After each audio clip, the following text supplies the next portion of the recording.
Zachary Halstead's heart skipped a beat when she walked into the town hall, a plain girl in a simple dress who looked as out of place as a tumbleweed in a parlor room.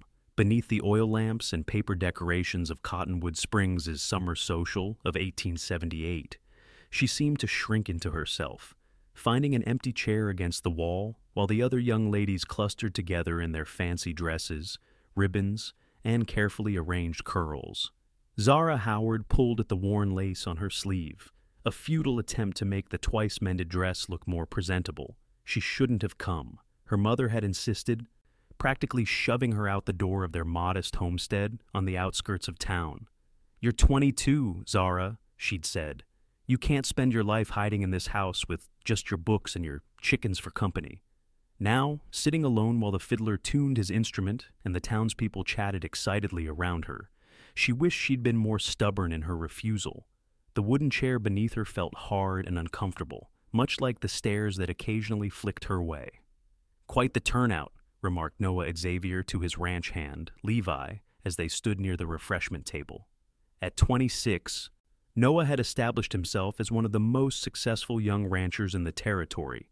His cattle operation was growing, and he'd recently acquired another 300 acres of prime grazing land. But tonight, his eyes weren't on potential business associates or the daughters of wealthy merchants that the local matchmakers kept pushing his way. "You planning on dancing tonight, boss?" Levi asked, following Noah's gaze across the room. Noah took a slow sip of punch. "Maybe." The music began, a lively reel that had couples quickly forming on the makeshift dance floor. Noah set down his cup and straightened his best shirt, which he'd pressed himself that morning. His boots were polished to a shine that would make any cavalry officer proud. Zara watched as the social whirled to life around her. She had brought a small book, tucked in her pocket, thinking she might read if the evening proved too uncomfortable. But something held her back from retreating into those familiar pages. Perhaps it was the music, or the rare opportunity to observe town life from the inside rather than through the general store window. She was so lost in thought that she didn't notice the tall figure approaching until a shadow fell across her. Looking up, she found herself staring into the warmest brown eyes she'd ever seen. "May I have this dance, miss?" Noah asked, extending his hand. His voice was deep and steady, like the distant roll of summer thunder over the prairie. The room seemed to still around them. Zara was acutely aware of several surprised glances, including those from a group of elegantly dressed young women who had clearly expected Noah's attention. I don't really dance," she stammered, feeling heat rise to her cheeks. "Neither do I, if I'm being honest," he replied with a smile that crinkled the corners of his eyes. "But I figure we might learn together." His hand remained outstretched, patient and unwavering. Something in his expression and earnestness, perhaps, or the complete lack of mockery gave her courage. "I suppose one dance wouldn't hurt," she said, placing her hand in his. His fingers were warm and calloused from ranch work as they closed gently around hers. As he led her to the dance floor, she heard the whispers, saw the raised eyebrows. Noah Xavier, the promising young rancher who could have his pick of any girl in the county, had chosen the plain, quiet daughter of the widowed seamstress. The fiddler struck up a waltz, and Noah placed his hand respectfully at her waist. "I should warn you," he said quietly. "I've been known to step on toes." "And I've been known to trip over my own feet," she replied, surprising herself with the quick response. His laugh was genuine and warm. "Then we're perfectly matched." They weren't, of course. He was tall and broad-shouldered, with sun-browned skin and confidence in his stance. She was small and plain, with unremarkable features and hands that showed the evidence of hard work. Yet, as they began to move, something unexpected happened. They found a rhythm together, a natural ease that belied their claims of clumsiness. "You're a natural, Miss Howard," he said, guiding her through a turn. She looked up, surprised. "You know my name?" "Everyone knows Martha Howard's daughter. Your mother made this shirt, in fact." His eyes held hers. "And I've seen you at the mercantile, always with a book tucked under your arm." "I didn't think anyone noticed me," she admitted. "I notice more than people think." When the song ended, Zara expected him to thank her politely and move on to one of the more eligible young ladies. Instead, he kept hold of her hand. Would you care for some punch? She nodded, unable to find her voice as he led her through the crowd to the refreshment table. They sipped their drinks at the edge of the room, watching as couples formed and reformed on the dance floor. "You're not from Cottonwood Springs originally, are you, Mr. Xavier?" she asked, finding her courage. "Noah, please," he corrected gently. "And no, I came from Missouri about 5 years ago. Wanted to build something of my own." "The Triple X Ranch," she said. "I've heard it's quite successful. It's getting there." His gaze was steady on her face. "And you? Have you always lived here?" "Since I was 10. Before that, we lived in Denver. But after my father passed, Mother decided we needed a fresh start." The next song began, another waltz, slower this time. "Would you honor me with another dance?" Noah asked. One dance became 2, then 3. By the 4th, people had stopped staring so obviously, though Zara remained aware of the curious glances. When a lively Virginia reel started up, she expected Noah to sit it out. It was a boisterous dance, one that would put them at the center of attention. "Shall we?" he asked instead, eyes twinkling with challenge. "I don't know the steps," she protested. "Neither do half the people here." "We'll muddle through together." And so they did, laughing as they fumbled through the patterns, Noah's hand finding hers each time they were meant to connect. By the end, Zara's cheeks hurt from smiling, and she felt lighter than she had in years. As the evening progressed, they danced every dance. Between sets, they talked, discovering shared interests in books and a similar dry sense of humor. Noah told her about his ranch, his dreams of expanding, of breeding horses as well as cattle. Zara shared stories of the characters she encountered in her mother's shop, and her own small ambitions to perhaps teach someday. "You'd make a fine teacher," he said with conviction. "You have a way of explaining things that makes them clear." When the final dance was announced, a gentle waltz to close the evening, Zara realized they had been together for the entire social. Not once had Noah left her side to dance with another girl, despite several not-so-subtle attempts to catch his attention. "I've monopolized your entire evening," she said, as they moved slowly around the floor. "I'm sure there were others you intended to dance with." "There wasn't," he said simply. "I saw you sitting alone, and I knew right then who I wanted to spend the evening with." "But why?"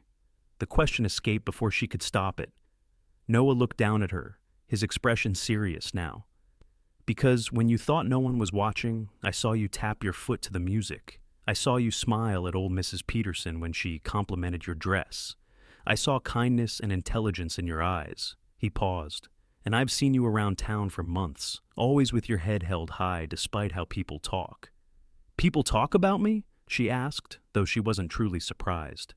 "People talk about everyone in a town this size," he said with a slight shrug. "But I prefer to form my own opinions." The music drew to a close, and reluctantly they stepped apart. The evening was ending, people gathering their things and saying goodbyes.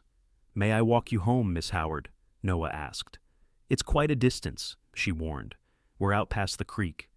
"The night is clear, and I'd welcome the company," he replied. They left the town hall together, stepping into the cool night air.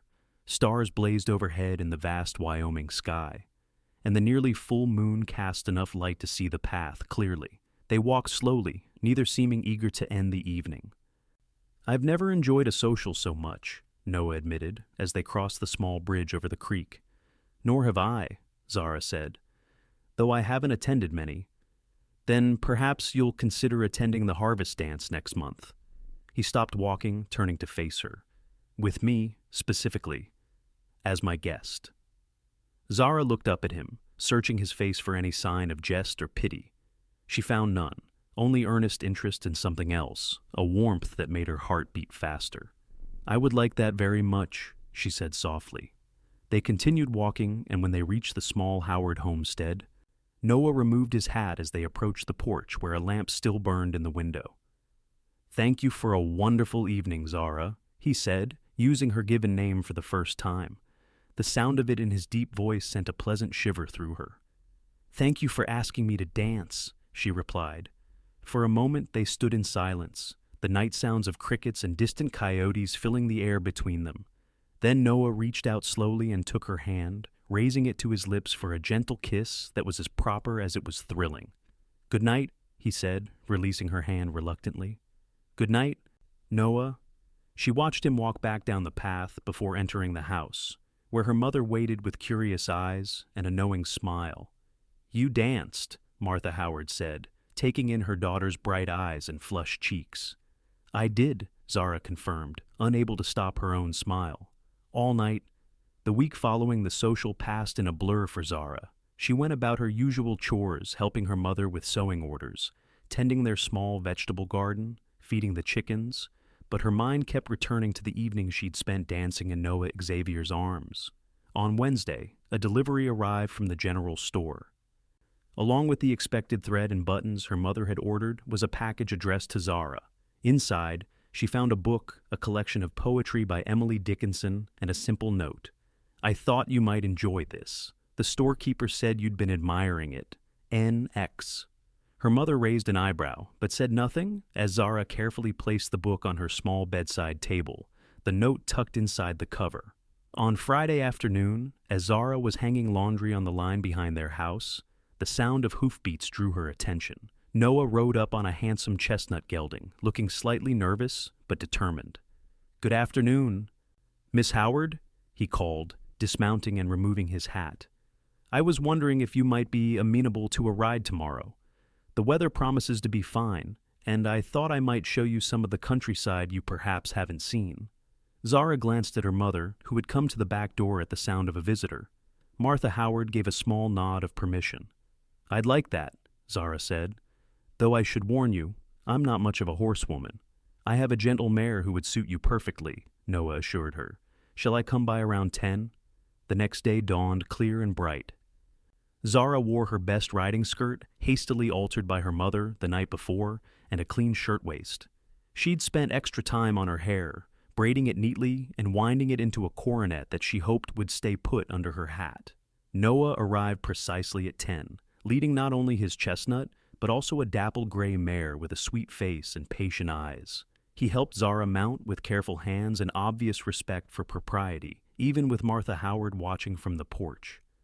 Don't worry about Dove, he said, as Zara tentatively took the reins. She knows what to do, even if you don't. The mare did indeed seem to understand her rider's inexperience, following Noah's horse without requiring much guidance. They rode at an easy pace, Noah pointing out landmarks and sharing stories of the area.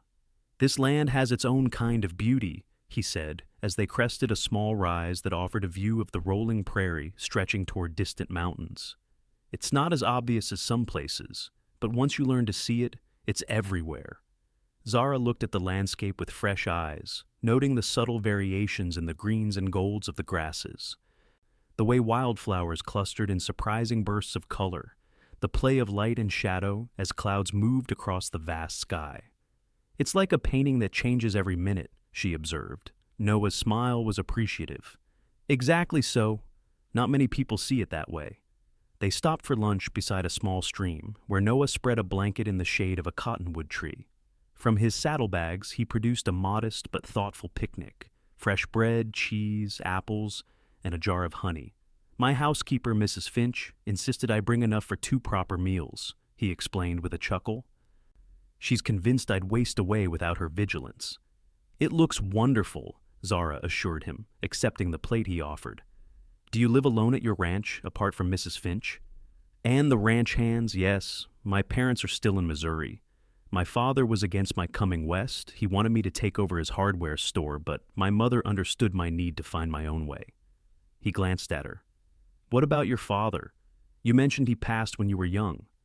He was a bookkeeper for a mining company, Zara explained. There was an accident, a cave-in. He wasn't one of the miners, but he was inspecting the site that day. She looked down at her hands. My mother was left with very little. She'd always been skilled with a needle, so she turned to dressmaking to support us. She's highly regarded, Noah said. Everyone in town says Martha Howard's stitching is the finest in 3 counties. She taught me everything she knows, though I'll never be as talented. Zara brushed crumbs from her skirt. But it's honest work, and we manage. There's dignity in any honest labor, Noah agreed. My first year here, I took whatever work I could find, breaking horses, mending fences, even tending bar at the Silver Spur when they were short-handed. He grinned. I was terrible at mixing drinks, but I could break up a fight when needed.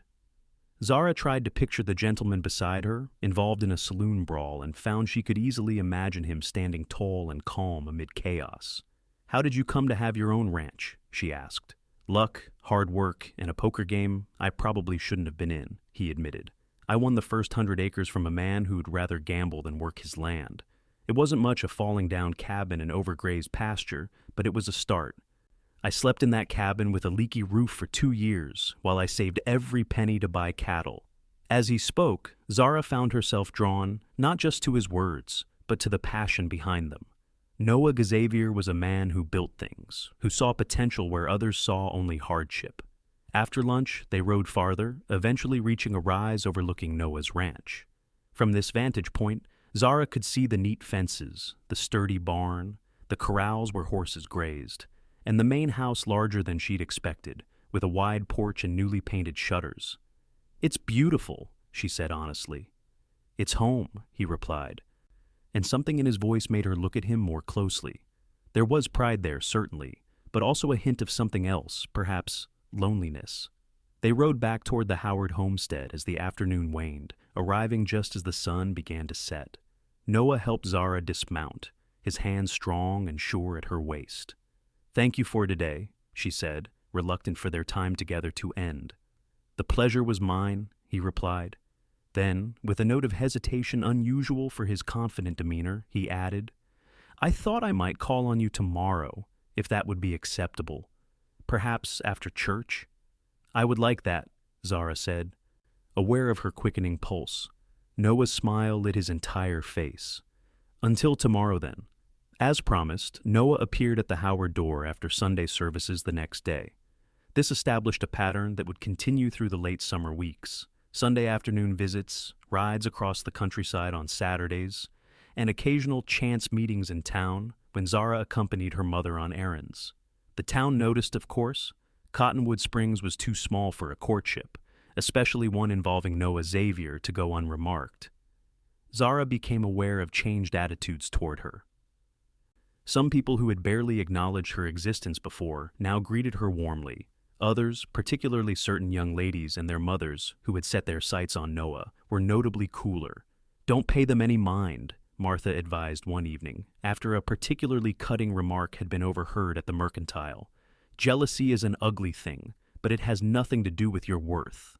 I don't understand what he sees in me, Zara confessed, the insecurity she'd been harboring finally finding voice. He could have any girl in town. Martha set aside her sewing and took her daughter's hands. Love isn't about being the prettiest or the richest or the most accomplished, Zara.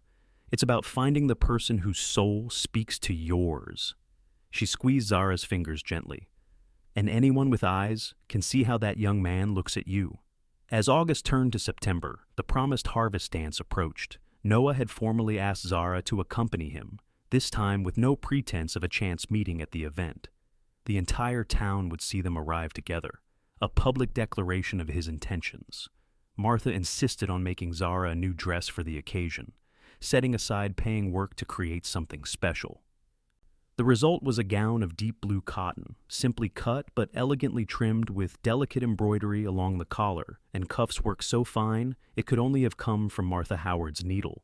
The night of the dance arrived clear and cool, with the first hint of autumn in the air. Noah appeared at the Howard door in a new suit, his hair neatly combed, his face freshly shaved. The look of appreciation in his eyes when Zara emerged from her bedroom made every stitch of her mother's labor worthwhile. You are a vision, he said softly, presenting her with a small bouquet of late-blooming wildflowers. They drove to town in Noah's buggy. A comfortable silence between them, broken occasionally by observations about the beauty of the evening or speculation about the harvest prospects. When they arrived at the town hall, Noah handed Zara down from the buggy with a formality that declared to everyone watching, "This woman is special to me." Inside, the hall was transformed with autumn decorations, dried corn husks, pumpkins, and colorful leaves adorned every surface. The crowd parted slightly as Noah and Zara entered, and she felt the weight of dozens of eyes upon them. "Shall we dance?" Noah asked, seemingly oblivious to the attention. Unlike the summer social, where Zara had sat alone until Noah approached. This time she entered the dance floor confidently on his arm. They moved together with the familiarity of partners who had found their rhythm, no longer stepping on toes or counting beats under their breath. During a break in the dancing, Levi approached with his wife, Sarah. The ranch hand had become a friend to Zara over the past weeks, his initial surprise at his boss's interest giving way to genuine appreciation for the woman who had brought a new lightness to Noah's demeanor. "You two are putting us all to shame out there," Levi teased. "Who would have thought the boss had such fancy footwork?"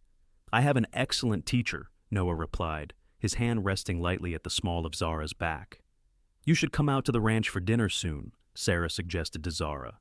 "It would be nice to have another woman to talk to, besides Mrs. Finch, though I do adore her." "I'd like that," Zara said, warmed by the inclusion. As the evening progressed, Zara noticed that, while some still watched them with undisguised curiosity or disapproval, others had begun to accept them as a pair. Noah's obvious devotion and Zara's quiet confidence had a way of silencing potential critics. During the final dance, Noah held her closer than propriety strictly allowed, though still within the bounds of respectability. "I have something to ask you," he said, his voice low enough that only she could hear. Zara's heart skipped a beat. "Yes?" "Not here," he murmured. "After." When the music ended and people began to disperse, Noah led Zara outside. Instead of going directly to his buggy, he guided her to a small garden behind the town hall, where a bench sat beneath an arbor still clinging to the last of its summer roses. "It's a beautiful night," Zara observed, looking up at the star-filled sky. "It is," Noah agreed. But his eyes were on her face. He took both her hands in his. "Zara, these past weeks have been the happiest of my life." "Mine too," she said softly. "I know this may seem sudden to some, but I've never been more certain of anything." He took a deep breath. "I'm not a man who believes in wasting time once I know what I want." He released one of her hands to reach into his pocket, withdrawing a small box. Zara's breath caught as he opened it to reveal a ring, a simple gold band set with a single pearl surrounded by tiny diamonds. "Zara Howard, would you do me the extraordinary honor of becoming my wife?" For a moment, Zara couldn't speak, overwhelmed by the reality of what was happening. This man, this kind, hard-working, handsome man, who could have chosen anyone, wanted her as his partner in life. "Yes," she finally managed, her voice barely above a whisper. "Yes, Noah." His smile was radiant as he slipped the ring onto her finger. It fit perfectly. "I may have enlisted your mother's help with the size," he admitted. "She's been keeping my secret for 2 weeks." "She knew?" Zara asked, astonished that her mother had managed to hide such news. "I asked for her blessing," Noah confirmed. "The traditional approach would have been to ask your father, but in his absence, I thought your mother should have that right." The thoughtfulness of this gesture brought tears to Zara's eyes. "Thank you for honoring her that way." Noah gently wiped away a tear that had escaped down her cheek. "I want to do right by both of you, always." He leaned forward slowly, giving her time to withdraw if she wished. Instead, Zara tilted her face up to his. Their first kiss was gentle and sweet, a promise of the life they would build together. When they finally returned to the buggy, Zara's cheeks were flushed and her heart so full she thought it might burst. As they drove back to the Howard homestead, she kept glancing at the ring on her finger, still hardly believing it was real. "When would you like to be married?" Noah asked as they neared her home. "I hadn't thought about it," she admitted, "though I wouldn't want a long engagement." "Nor would I," he agreed. "Before winter sets in, perhaps, late October or early November. That would give us time to prepare, but not so long that we have to endure too much separation." The idea of being Noah's wife before the year was out made Zara's heart race. "That sounds perfect." Martha was waiting up for them, pretending to sew, but obviously anxious for news. Her face broke into a wide smile when they entered hand in hand, Zara's ring catching the lamplight. "I take it she said yes," Martha said, rising to embrace them both. "She did," Noah confirmed, his arm around Zara's waist. "We're thinking of a wedding in late October, if that meets with your approval."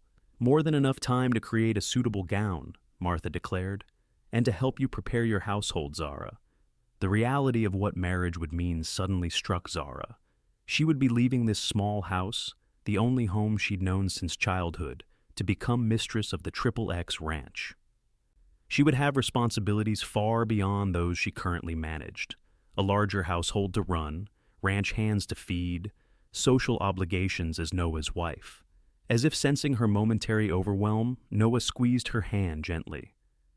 "We'll take it one day at a time," he murmured, "and you won't be doing it alone." The news of their engagement spread through Cottonwood Springs like wildfire. By Monday afternoon, it seemed everyone knew that Noah Xavier was to marry Zara Howard before the first snow flew. Reactions were mixed, but largely positive. Noah was well respected, and those who truly knew Zara recognized what a capable and kind-hearted wife she would be. The following weeks were a whirlwind of preparation. Martha threw herself into creating the perfect wedding gown, working late into the night after her regular sewing was complete. Noah and his ranch hands built an addition to the main house, a private sitting room where Zara could read or sew, with windows positioned to capture the best light throughout the day.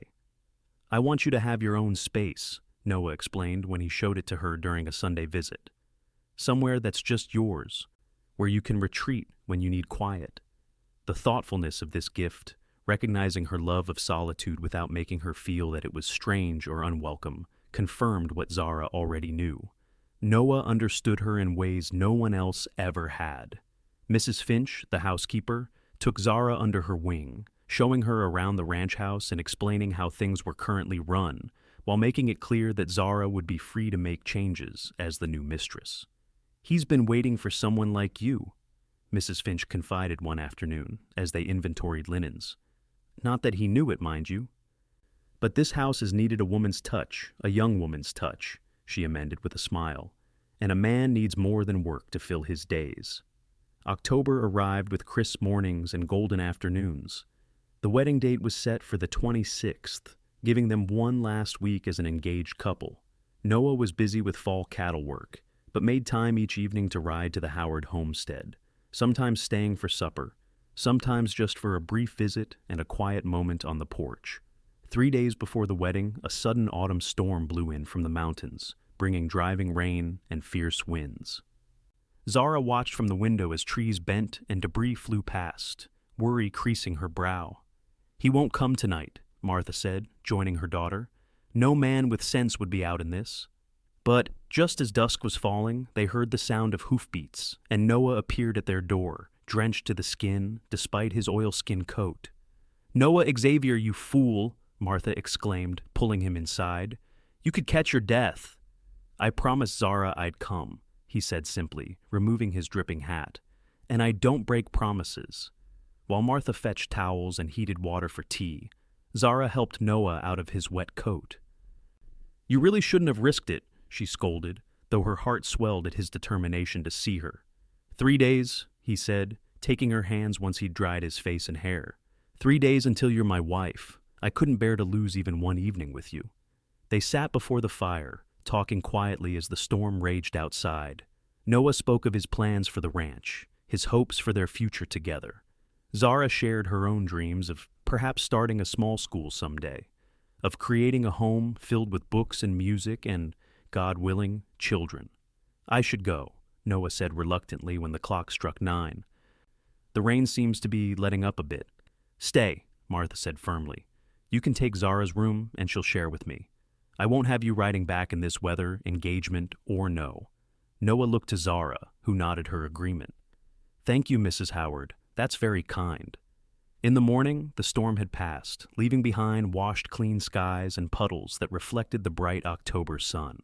Noah left early, needing to check on his cattle and make sure the storm hadn't done damage to the ranch. 2 more days, he whispered to Zara as he took his leave, stealing a quick kiss when Martha's back was turned. The wedding day dawned clear and cool, perfect weather for an autumn wedding. The ceremony was to take place at the small church in town, followed by a celebration at the XXX ranch. Nearly everyone in Cottonwood Springs had been invited. Even those who had initially disapproved of the match couldn't resist the opportunity to see inside the prosperous ranch and enjoy the generous hospitality.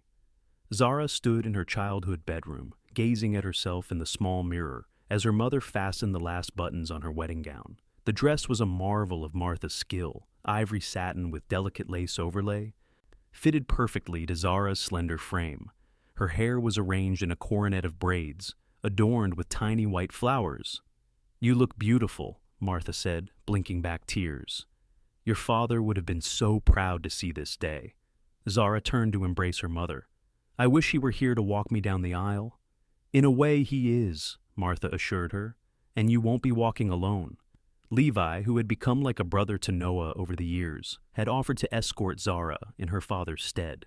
He arrived at the Howard home looking uncharacteristically formal in a new suit, his usually unruly hair tamed for the occasion. "Miss Zara," he said, genuine admiration in his voice when he saw her. "Noah's the luckiest man in the territory." They rode to the church in a borrowed carriage decorated with autumn flowers and ribbons. The small building was filled to capacity, with latecomers standing at the back. As Zara entered on Levi's arm, she saw only Noah, waiting for her at the altar, his expression a mixture of awe and absolute certainty. The ceremony itself was brief but heartfelt.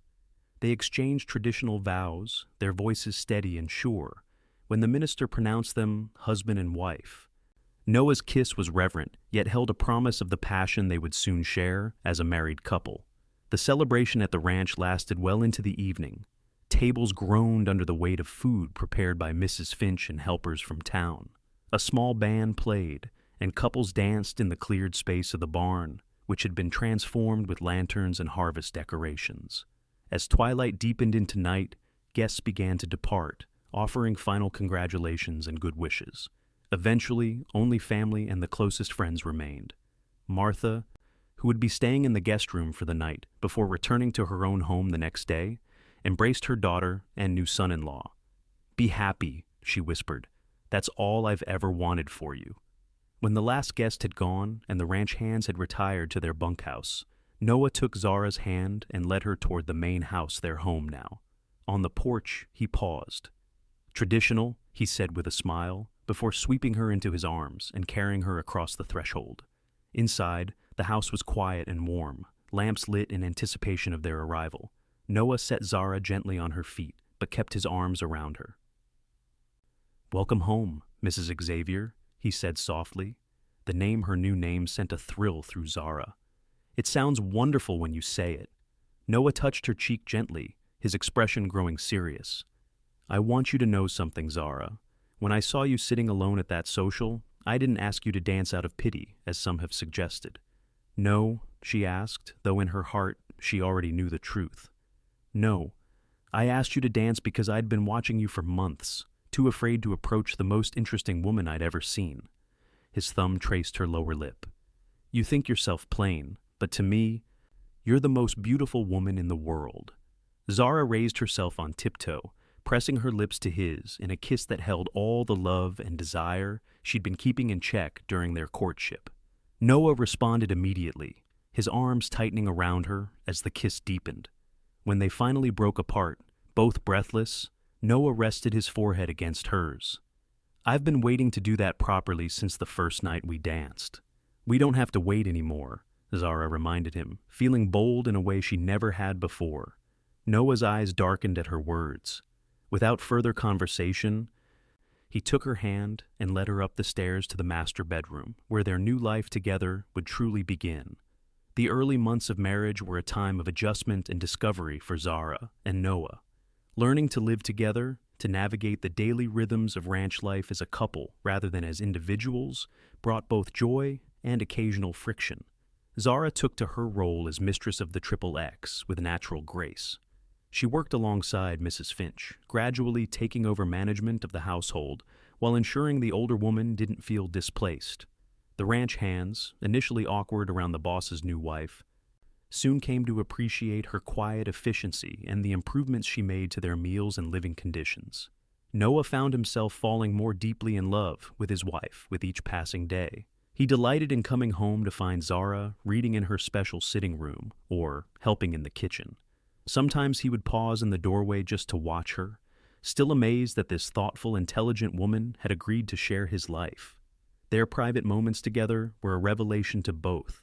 Zara, who had been raised with proper Victorian restraint regarding physical matters, discovered an unexpected passion in herself that matched Noah's ardor. Their nights were filled with tender exploration and deepening intimacy that bound them ever closer. Winter came early that year, with the first substantial snow falling just after Thanksgiving. The ranch settled into its cold weather routines, breaking ice on water troughs, ensuring adequate feed for the livestock, maintaining fires to keep the buildings warm. Zara found herself enjoying the rhythm of the seasons in a way she never had before, seeing through Noah's eyes the beauty and purpose in each change. Christmas was a special celebration, their first as a married couple. They hosted Martha, Levi, and Sarah, and a few of the ranch hands who had nowhere else to go. Zara decorated the house with evergreen boughs and red ribbons, filling the rooms with the scent of pine. Noah surprised her with a piano delivered secretly while she was visiting her mother in town, and she delighted everyone with carols she remembered from her childhood.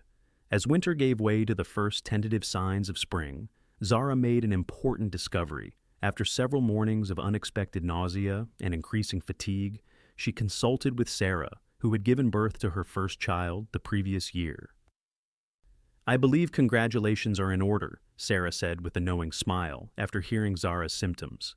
That evening, Zara waited anxiously for Noah to return from checking fence lines in the south pasture. When he finally came in, stamping mud from his boots and hanging his hat on the peg by the door, she met him with barely contained excitement. "You look like you're about to burst with news," he observed, kissing her lightly. "Did something happen while I was gone?" "Something has been happening for a while now, I think," she replied, taking his hand and placing it gently against her still flat stomach. "We're going to have a baby. Noah, probably in late September or early October." Noah stared at her for a long moment, his expression shifting from surprise to wonder to pure joy. Then he lifted her in his arms, spinning her around with a whoop of delight before setting her carefully back on her feet. "A baby," he repeated, his voice filled with awe. "Our baby." That night, as they lay together in their bed, Noah's hand protectively covering the place where their child grew, they talked of the future with renewed purpose and excitement. "Boy or girl, it doesn't matter to me," Noah said. "Though I can't help picturing a little girl with your eyes and love of books." "I see a boy with your kind heart and determination," Zara countered, smiling in the darkness. "Either way, this child will be loved beyond measure," Noah promised. The news of Zara's pregnancy spread quickly through the small community. Martha immediately began sewing tiny garments, her skilled hands creating delicate gowns and blankets for her first grandchild. Mrs. Finch fussed over Zara's diet, insisting on nourishing broths and fresh eggs to build up the baby's strength. As Zara's body changed with the advancing pregnancy, Noah became ever more protective and attentive. He insisted on hiring additional help around the house to reduce Zara's workload, despite her protests that she was perfectly capable of continuing her duties. "Humor me," he said when she objected to a young girl being brought in to help with laundry and cleaning. "I need to feel I'm doing something to take care of you both." Summer arrived with intense heat that made Zara's condition more uncomfortable. Noah arranged for a special chair to be placed on the north-facing porch, where she could sit in the relative cool of the shade with her feet elevated as the doctor had recommended. It was there, on a particularly hot August afternoon, that Zara was sitting with a book when she heard riders approaching. Looking up, she was surprised to see a middle-aged couple dismounting from a stagecoach that had stopped at the ranch gate. The driver handed down their luggage before continuing on toward town. Noah emerged from the barn, equally surprised by the unexpected visitors. Zara watched as he approached them, saw his stride falter, then quicken. When he embraced the man heartily and accepted a more formal hug from the woman, Zara understood. Rising carefully, one hand supporting her now prominent belly, she made her way down the porch steps as Noah led the couple toward the house. "Zara," he called, his face alight with pleasure, "come meet my parents. They've surprised us with a visit." Nathaniel and Eleanor Xavier had finally decided to see the life their son had built in Wyoming territory. Their timing, though unplanned, couldn't have been more perfect, arriving just weeks before the birth of their first grandchild. "My dear," Eleanor said, embracing Zara with genuine warmth, "Noah's letters have told us so much about you, but they didn't do you justice. "We've been planning this trip for months," Nathaniel explained as they settled in the parlor, sold the hardware store at last, and decided it was time to see this empire our son keeps writing about. "Hardly an empire, Pa," Noah laughed, though his pride was evident. "But it's growing." The elder Xavier stayed in the guest room, with Martha temporarily moving back to her own home to make space. Eleanor immediately bonded with her daughter-in-law, the two women finding common ground in their love of literature and music. Nathaniel, initially skeptical about his son's choice to become a rancher, was visibly impressed by what Noah had accomplished. "You've done well, son," he admitted as they rode the property together. "Better than I could have imagined." September arrived with cooler temperatures and increasing anticipation. Dr. Peterson, the town physician, began making weekly visits to the ranch, assuring Noah and Zara that everything was progressing normally.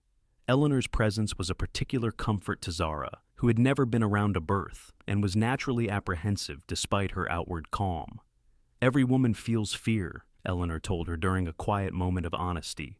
"But you're strong, Zara. Stronger than you know." On the evening of September 25th, just as the sun was setting, Zara felt the first definitive contraction. She was in the kitchen with Mrs. Finch, helping to prepare supper, when the pain caused her to grip the edge of the table. "It's time, isn't it?" Mrs. Finch asked, immediately alert. Zara nodded, a mixture of excitement and trepidation washing over her. "I think so. Would you find Noah? He's in the barn with his father." The labor progressed steadily through the night. Dr. Peterson arrived promptly when summoned, and Martha came from town to join Eleanor in supporting Zara through the increasingly difficult contractions. Noah paced anxiously outside the bedroom door, periodically poking his head in until Martha firmly banished him to the parlor. "Men are useless at times like these," she declared, though her eyes were kind. "Go keep your father company. We'll call you when there's news." As dawn broke over the eastern horizon, painting the sky in shades of pink and gold, Zara gave one final tremendous push, and their child entered the world with a lusty cry that could be heard throughout the house. "A daughter," Dr. Peterson announced, placing the squirming red-faced infant on Zara's chest after the initial examinations. "A healthy, perfect little girl." When Noah was finally allowed into the room, he approached the bed with reverence, his eyes fixed on the tiny bundle in Zara's arms. Zara looked up at him, exhausted but radiant. "Meet your daughter," she said softly, shifting the blanket to reveal the baby's face. Noah sank onto the edge of the bed, one finger gently touching his daughter's impossibly small hand. "She's miraculous," he whispered, "just like her mother." They named her Eleanor Martha Xavier, honoring both grandmothers, but from the first day, she was called Ellie. She had Zara's delicate features and Noah's determined chin, a perfect blend of them both. The first few weeks of Ellie's life passed in a blur of feedings, diaper changes, and precious moments of discovery. Noah proved to be a natural father, unafraid to handle his tiny daughter, and eager to take his turn walking the floor with her when she was fussy in the night. "You should sleep," Zara protested one night when he insisted on taking the baby. "You have work tomorrow." "So do you," he countered, cradling Ellie against his chest. "The most important work on this ranch. Besides," he added with a soft smile, "I like these quiet moments with her. She listens very attentively when I tell her about cattle breeding."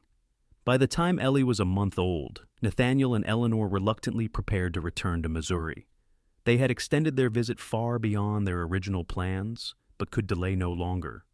"You'll bring her to visit us?" Eleanor asked as she held her granddaughter one last time before their departure. "Of course," Noah promised. "Perhaps next spring, when she's a bit older and travel is easier.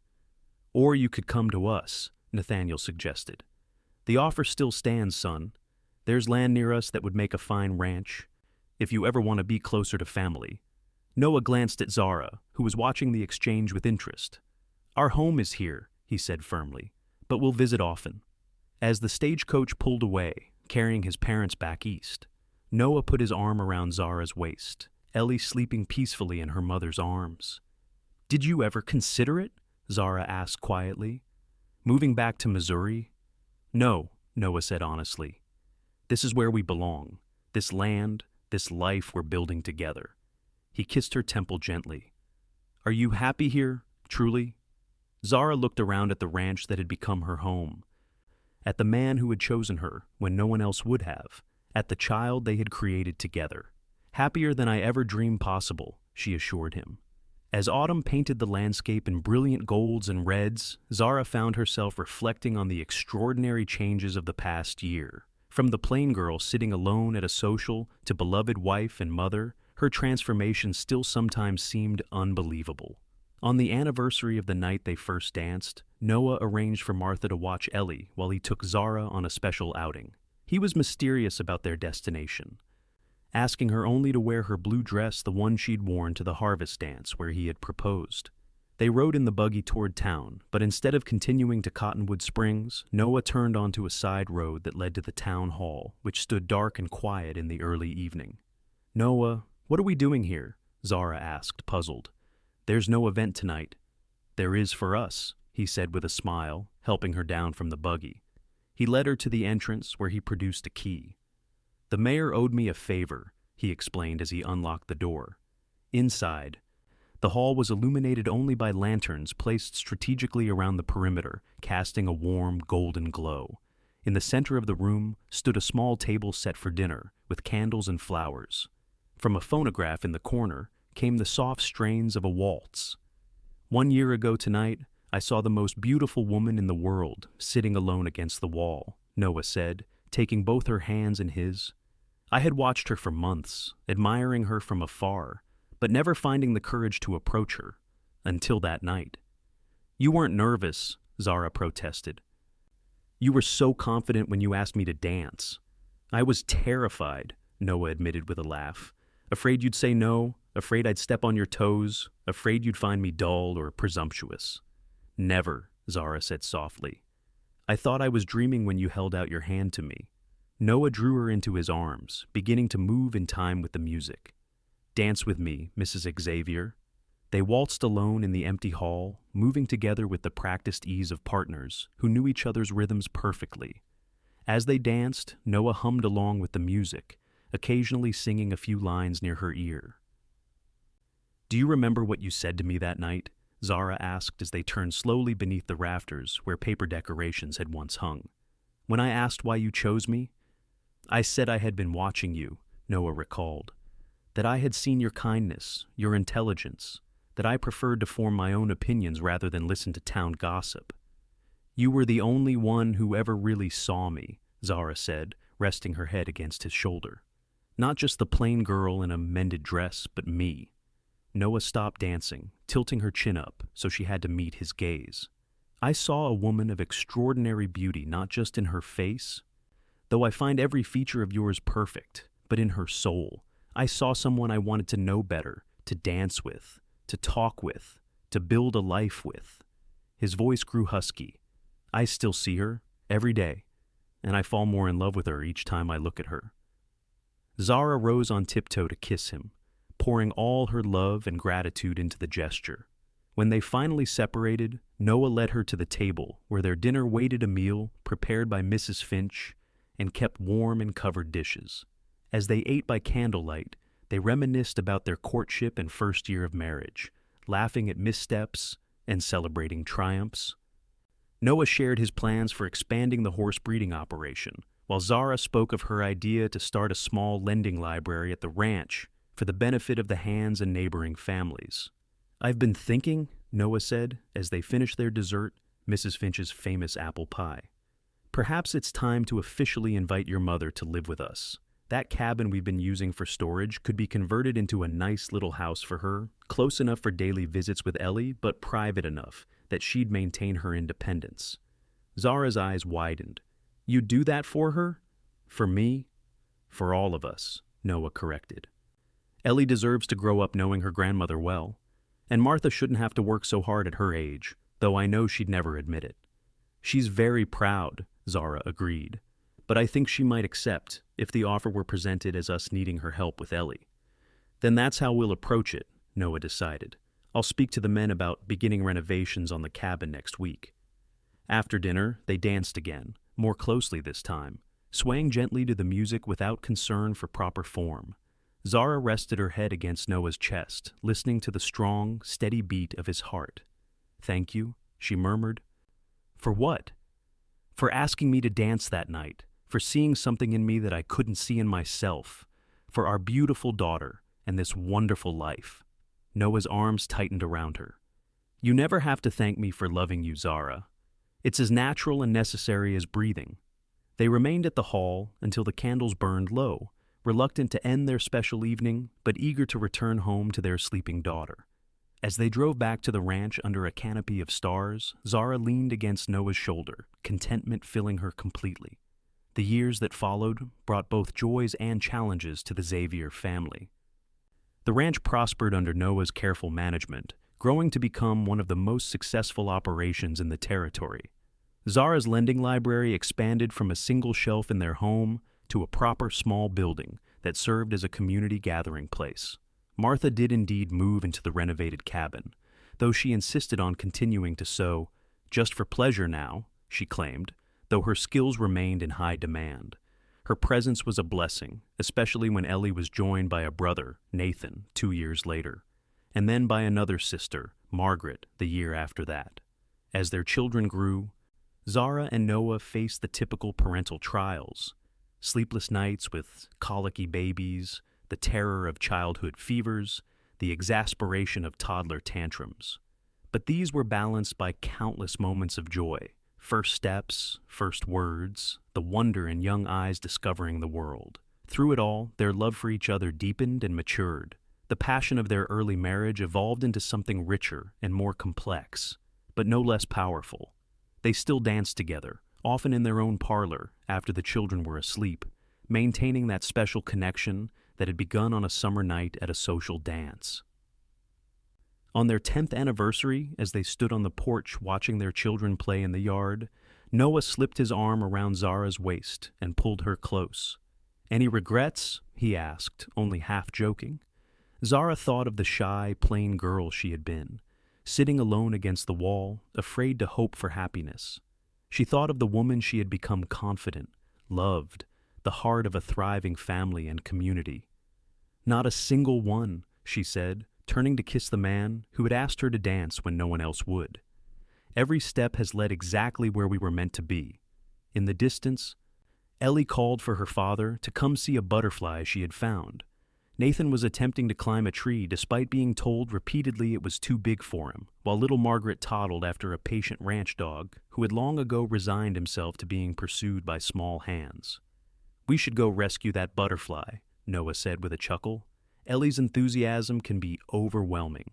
Hand in hand, they walked toward their children, the Wyoming sun warm on their faces, and the future stretching before them, bright, challenging, and beautiful, just like the dance they had begun together all those years ago.